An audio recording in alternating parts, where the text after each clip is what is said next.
ಸದಸ್ಯರಾದ್ರೂ ಕೂಡ ಆ ವಾರ್ಡ್ಗಳ ಸಮಸ್ಯೆ ಏನಂತ ಅವ್ರಿಗೆ ಗೊತ್ತಿಲ್ಲ. ಭಾಗ್ಯ ಜ್ಯೋತಿ ಇಲ್ಲ ರೀತಿ ನಾವು ಸಮಸ್ಯೆ ಕಂಡ್ಕೊಳ್ಳೋದು ಇದಕ್ಕೆ ಪರಿಹಾರ ಯಾವ ತರ ಮಾಡ್ಕೊಳ್ಳೋದು ಅಂತಾನೆ ಒಂದು ಗೊತ್ತಾಗ್ತಾ ಇಲ್ಲ ಸರ್. ಅಮ್ಮ ನಮಸ್ಕಾರ, ನಿಮ್ಮ ಹೆಸರು ಅಮ್ಮ? ಮಾರಮ್ಮ. ಮಾರಮ್ಮ, ನಿಮ್ಮೂರ್ ಸಮಸ್ಯೆಗಳ ಬಗ್ಗೆ ಮಾತಾಡಿ. ಏನ್ ಮಾಡುದು, ನೀರಿಲ್ಲ, ನೀರಿಲ್ಲ, ಗೋಳೆ, ನಮ್ಗೆ ನೀರು ಕಷ್ಟ ಸ್ವಾಮಿ. ನಮ್ಗೆ ಅದಲ್ಲ. ಗಲ್ಲಿಲಿ ಕಸ ಗಿಸ ಏನು ಎತ್ತಲ್ಲ, ಇವರು ಎತ್ತದೇ ಇಲ್ಲ ಸರ್. ಎಷ್ಟಲ್ಲ ಇವ್ರು ಎಲ್ಲ ನಮ್ಮ ಪಂಚಾಯತ್ ಇರೋರೆಲ್ಲ ಡುಬಕ್ ಹೊರಗಡೆ ಎಲ್ಲ ಅವ್ರ ತಿಂತಾರೆ. ನೀರ್ ಕೊಂದ್ರೆ ಹೆಂಗ್ಸ್ರು ನಮ್ಗೆ ನೀರ್ಗೆ ಕಷ್ಟ ಸ್ವಾಮಿ, ಹೋಗ್ಬೇಕು. ನೀರ್ಗೆ ಕಷ್ಟ ಸ್ವಾಮಿ. ಹೇಳ್ತೀರಕ್ಕ ನೀವು?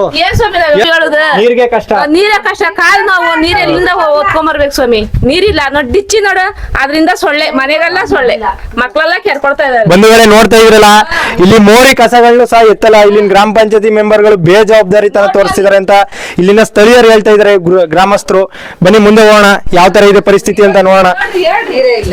ಸರ್ ಅಜ್ಜಿ ನಮಸ್ಕಾರ, ನಿಮ್ಮ ಹೆಸರು ಅಜ್ಜಿ? ಅಲ್ಮೇಲು ಅಂತ. ಅಲ್ಮೇಲೆ ನಿಮ್ಮೂರಿನ ಸಮಸ್ಯೆಗಳು ತುಂಬಾ ತುಂಬಾ ಜಾಸ್ತಿ ಹೇಳ್ತಾರೆ. ನೀರಿಲ್ಲ, ಮೋರಿ ನೋಡಂಗೈತೆ, ನೀರೇ ಇಲ್ಲ ಅಷ್ಟೇ, ನೀರೇ ಇಲ್ಲಪ್ಪ. ಕುಡಿಯಕ್ ನೀರಿಲ್ಲ, ಕಾಲು ನೋವು. ಅಂದ್ರೆ ಗ್ರಾಮ ಪಂಚಾಯತಿ ಮೆಂಬರ್ಗಳಿಗೆ ಕಂಪ್ಲೇಂಟ್ ಮಾಡಿದ್ರೆ ಅವ್ರು ಏನೋ ಜವಾಬ್ದಾರಿ ತೋರಿಸಲ್ಲ. ಲಂಚದ ಮೇಲೆ ಆಡ್ತಾರೆ ಸರ್, ಲಂಚದ ಮೇಲೆ ಆಲಿಸುವಂತ ವಿಚಾರವೇ ಇಲ್ಲ. ಇಲ್ಲಿ ವಿಶೇಷವಾಗಿ ಏನಂತಂದ್ರೆ, ಇಲ್ಲಿ ಗ್ರಾಮ ಪಂಚಾಯತಿ ಪ್ರತಿನಿಧಿಗಳಾಗ ಗೆಲ್ಲುವಂತ ಯಾರೇ ಸದಸ್ಯರಾದ್ರೂ ಕೂಡ ಆ ವಾರ್ಡ್ಗಳ ಸಮಸ್ಯೆ ಏನಂತ ಅವ್ರಿಗೆ ಗೊತ್ತಿಲ್ಲ. ಬಹಳ ವಿಪರ್ಯಾಸ ಇಲ್ಲಿ. ಯಾಕಂದ್ರೆ ನಾವು ಸಮಸ್ಯೆ ಬಗೆಹರಿಸಬೇಕನ್ನೋ ಕಾಳಜಿನೂ ಅವ್ರಿಗೆ ಗೊತ್ತಿಲ್ಲ, ಆ ಬಗ್ಗೆ ವಿಚಾರನೇ ಗೊತ್ತಿಲ್ಲ, ಅವ್ರಿಗೆ ಗೊತ್ತಿಲ್ಲ. ನೀರಿಲ್ಲ, ನೀರ್ ಹೋಗಕ್ ದಾರಿ ಇಲ್ಲ. ಜನಗಳು ಇದ್ರ ಮೇಲೆ ನೀರ್ ಬಿಟ್ಟಾರ. ಈ ಕುಡುಕ್ ನೀರಿಲ್ಲ, ಸಗಳಗ್ ನೀರಿಲ್ಲ, ಕರ್ಗಳಗ್ ನೀರಿಲ್ಲ. ದನ ಕರುಗ್ ನೀರಿಲ್ದೆ ಅಲಿತಾ ಇದ್ದಾವ್, ಸಾಯ್ತಾ ಇದ್ದಾವ್. ನಾವು ಏನ್ ಮಾಡೋಕ್ ಆತ? ಮಳೆ ಇಲ್ಲ, ದೇವೇಂದ್ರ ಹೋಗ್ಬಿಟ್ಟ. ಇನ್ ನಾವೇನ್ ಮಾಡಿ, ನಮ್ ಕೈಲಿ ಏನಾತ? ಬೋರ್ ಹಾಕ್ಸಿ ನೀರಿಲ್ಲ, ಅದು ಹೋಯ್ತು, ಹೊಂಟೋಯ್ತು. ನಾವು ಮನೇಲಿ ಇರೋದು ಪಟ್ಟಿ ತಿಂದ್ಕೊಂಡು ಬಳಸ್ಕೊಂಡು ಹಾಕಿದೇವು ಸ್ವಾಮಿ. ನಾವು ಇಲ್ಲಿನ MLA ಗಳು ಜನಪ್ರತಿನಿಧಿಗಳು ಕಂಪ್ಲೇಂಟ್ ಮಾಡಿಲ್ವಾ ನೀವು?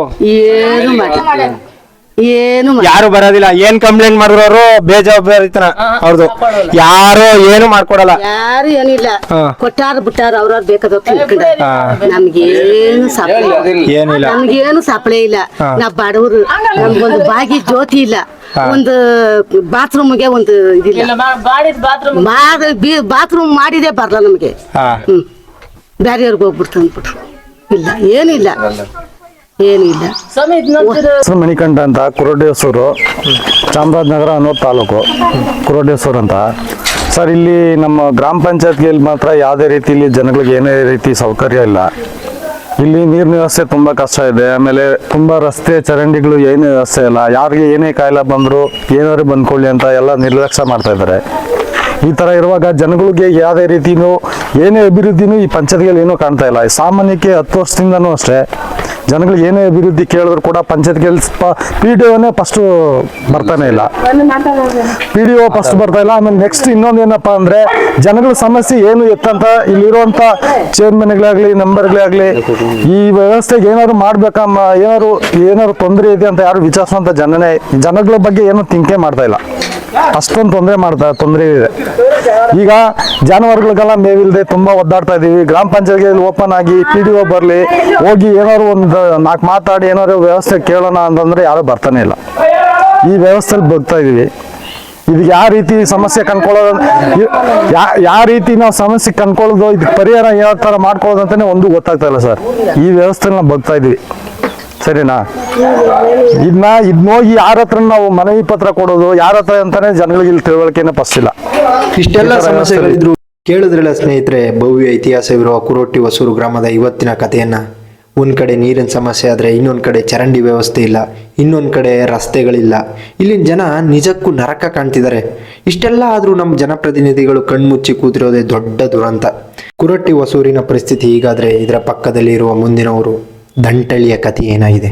ಅಲ್ಲಿನ ಜನರ ಪರಿಸ್ಥಿತಿ ಇನ್ನೂ ಭೀಕರವಾಗಿದೆಯೋ ಅಥವಾ ಅಲ್ಲಿನ ಸಮಸ್ಯೆಗಳೇ ಬೇರೆಯೋ? ನಾನು ನನ್ನ ಮುಂದಿನ ಪಯಣವನ್ನು ದಂಟಳ್ಳಿಯ ಗ್ರಾಮಕ್ಕೆ ಬೆಳೆಸ್ತಾ ಇದ್ದೀನಿ. ದಂಟಳ್ಳಿಯ ಅಸಲಿಯ ರಿಯಾಲಿಟಿ ಏನು ಅನ್ನೋದನ್ನ ನಾವು ಮುಂದಿನ ಲಾಗ್ನಲ್ಲಿ ಕಣ್ಣಾರೆ ನೋಡೋಣ. ಬಂಧುಗಳೇ, ನಮ್ಮ ಹಳ್ಳಿಗಳ ಈ ನೈಜ ಸ್ಥಿತಿ ಎಲ್ರಿಗೂ ತಲುಪಬೇಕು. ಆ ಥರ ಈ ವಿಡಿಯೋನ ಜಾಸ್ತಿ ಶೇರ್ ಮಾಡಿ. ಮತ್ತು ನನ್ನ ಮುಂದಿನ ವ್ಲಾಗ್ಗಾಗಿ ನನ್ನ ಇನ್ಸ್ಟಾಗ್ರಾಮ್ನ ಫಾಲೋ ಮಾಡಿ ಮತ್ತು ಯೂಟ್ಯೂಬ್ ಚಾನಲ್ನ ಸಬ್ಸ್ಕ್ರೈಬ್ ಮಾಡಿ ಸಪೋರ್ಟ್ ಮಾಡಿ. ಮತ್ತೊಂದು ಊರಿನ ಧ್ವನಿಯಾಗಿ ಸಿಗ್ತೀನಿ. ನಾನು ನಿಮ್ಮ ಊರ ಹುಡುಗ ಅಭಿಷೇಕ್ ಭೈರವ. ಧನ್ಯವಾದಗಳು.